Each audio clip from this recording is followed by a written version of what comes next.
What's up, everybody? Kevin here for Scuffleberg Outdoors, and I am with MJ from Wreckers RC, and this is RC Rig Report 11. Stay tuned.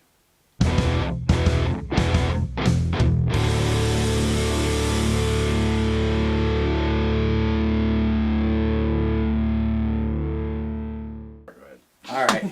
Right? Woo! Alright, so what we got here is an RC Rig Report with actually another person to interact with. It's pretty cool. Good thought. I'm going to turn it over to MJ. He is going to go over his beastly This thing is... Frankenstein truck. Frankenstein truck is a beautiful way to say it. Yeah, that's what I came up with. This is... It's a nuts truck. So, truly a spare parts build. Yep. Truly. The floor is yours. All right, so HPI baby. You know, they've had some financial troubles in the recent past, but they still have some really good stuff.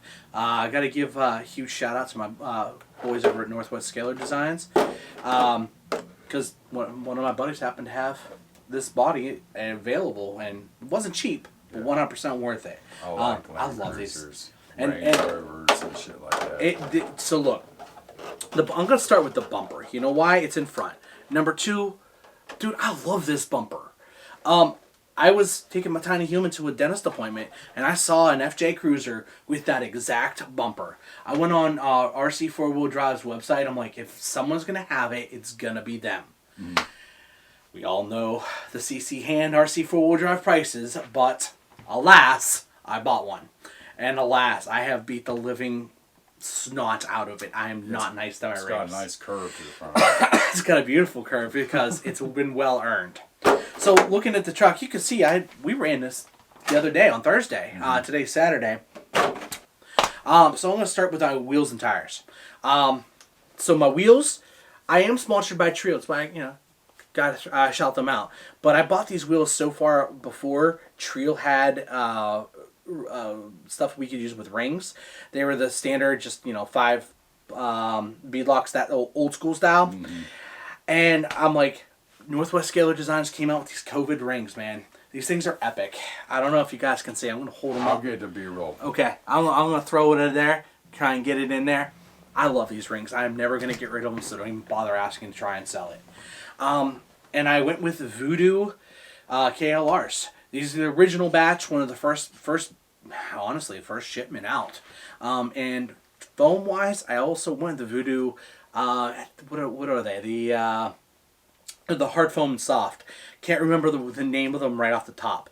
I really like these foams, and because they have different thicknesses and they have more variety than some of the other brands, but they really work well with this particular truck. I still have to do a little tuning because I saw some wheel hop when we were doing our crawling over it in Fredericksburg, but that's life. Looking at the motor and ESC combos. Okay, this is one of the original Hobby Wing, the 1800 kV axe systems that came out there. It's so original, I can't even use my phone to tune it anymore because the software updated. I never updated that software because I put the truck on a shelf for like a year, and I can't update it. I haven't really contacted Hobby Wing yet, so I can't fault them for it. Maybe this is my inspiration to do it, yeah. But the tuning, I don't need to tune it. Apparently I tuned it really well the first time around. I did add a BEC on it so I could run a higher amperage servo and get consistent performance. I have noticed that the BEC on the axe systems were not enough on the original ones to really handle 7.4 volts. I'd brown out all the time. In terms of servo, all my rigs except for like this one, literally, because it's a spare parts build, have reefs. This one, I don't even know what brand it is. It's an Amazon brand, and it's red. I think I might have borrowed this one off a race car Jim. I would not be surprised. or AKA Dad. That's my dad, race car Jim. He'll be in here eventually. And then with the winch, at the time I was really into the kind of the scale. So this is their RC 4-Wheel Drive's dual motor. It doesn't work. Well, actually it does work. I just don't have anything plugged into it. Because this is one of the rigs my daughter uses. I just want to make sure she doesn't have any extra buttons to hit. But that's That's the end. Pretty much the end of like anything that's really stock. You know, the drive line, drive shafts are metal. You know, the pinion, the gearbox, and all that. That's all pretty straightforward. It's literally just HPI. This is where things get a lot more fun. This is where the Frankenstein comes. Frankenstein. I'm sure you guys have noticed that those axles are nowhere near HPI. It's because they're Element. A lot of people ain't gonna notice that. Yeah, well, some of your nerds will. My, Your nerds and my nerds will I too. hope I have those nerds. You will have those nerds. Now, there's nothing wrong with the HPI axles. Okay, I need to make that clear. They're actually on a different build, which I have not talked about. I haven't unveiled yet, but because there's shenanigans with that. I just needed a set of axles. This is what I had laying around in a kit, and so in order to make this work, I had to cut my frame. Yes. Cut my frame it's very sketchy. I've noticed a few things, like your homemade pan hard mount. Yep, aluminum pan hard mount, baby. Hey man, it works. It does work. It is. I don't know if you guys can see right there. It is. There's nothing pretty about this thing. Effective. It's very effective.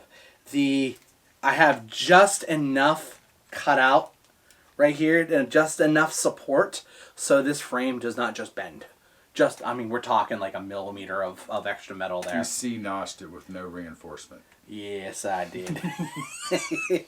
I mean, it's the front end. What am I going to do? Break it? Okay. Yeah. Send it.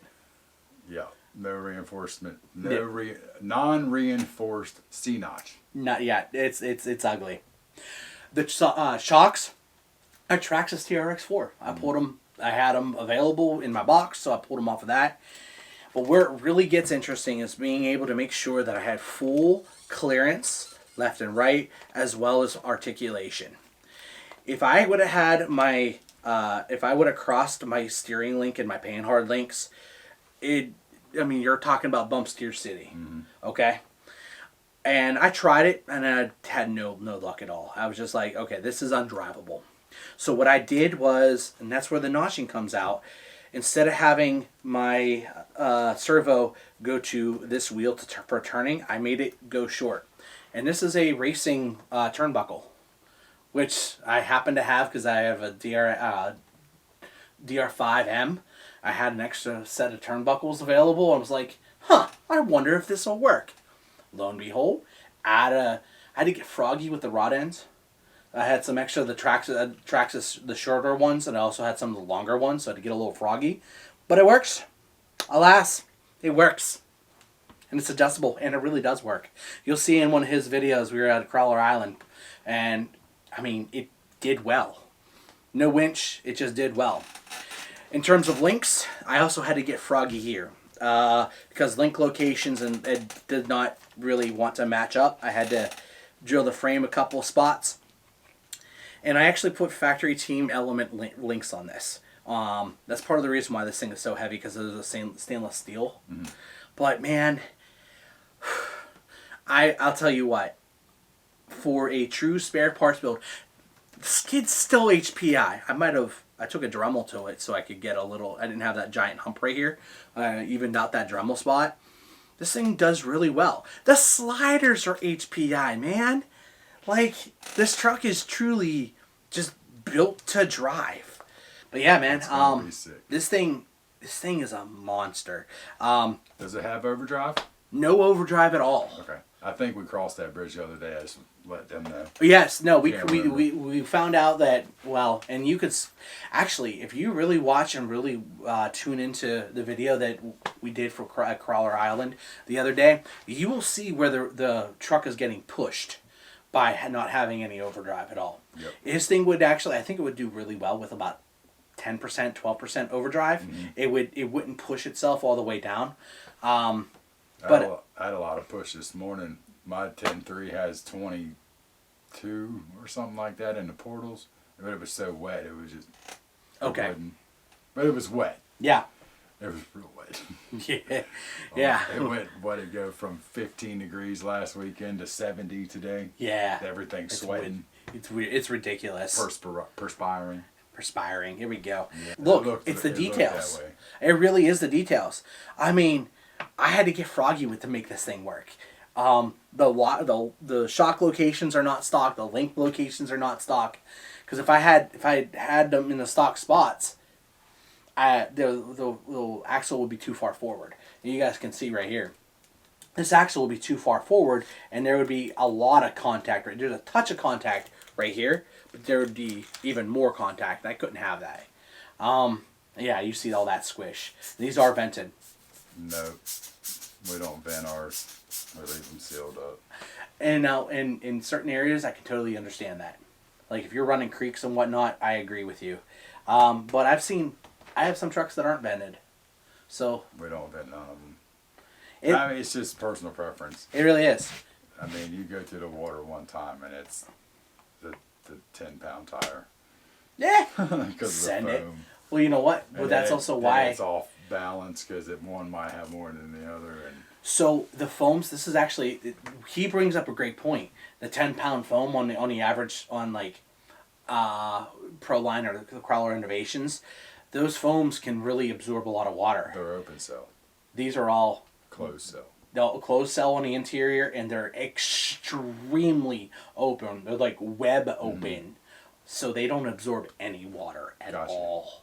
So that's why I'm not afraid to vent. The Pro lines With those. are closed cell on the middle, on the center, and then the outside is open. Yes, but when I say open, like I'm talking like it's webbing. You can see, and it's just It's thicknesses. a sponge. I can't remember. No, I mean, it more. that's what they act No, like. it's more like a not even a sponge. It's more like steel wool.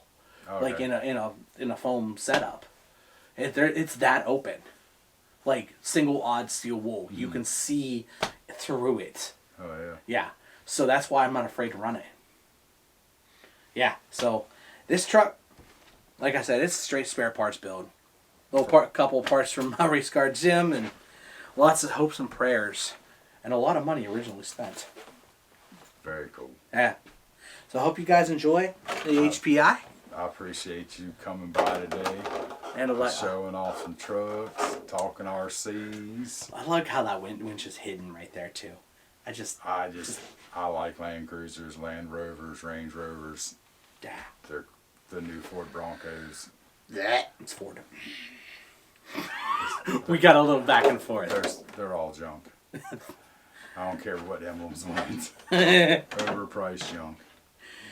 Who wants a turbo? Who wants to replace a cam and lifters? Who wants to replace another cam and lifters?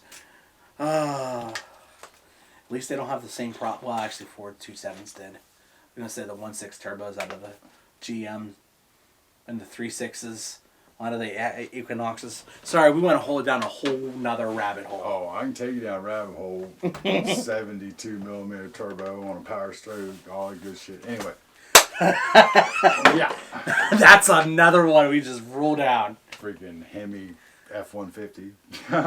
Oh. The Coyote motor. Yeah. That's Ford's Hemi. That's Ford's Hemi. So, anyway, I want to thank MJ for coming by and doing a rig report. This has been Kevin from Scuffleburg Outdoors, lightly putting his input, and MJ from Wreckers RC. Y'all check them out. We'll see you next time.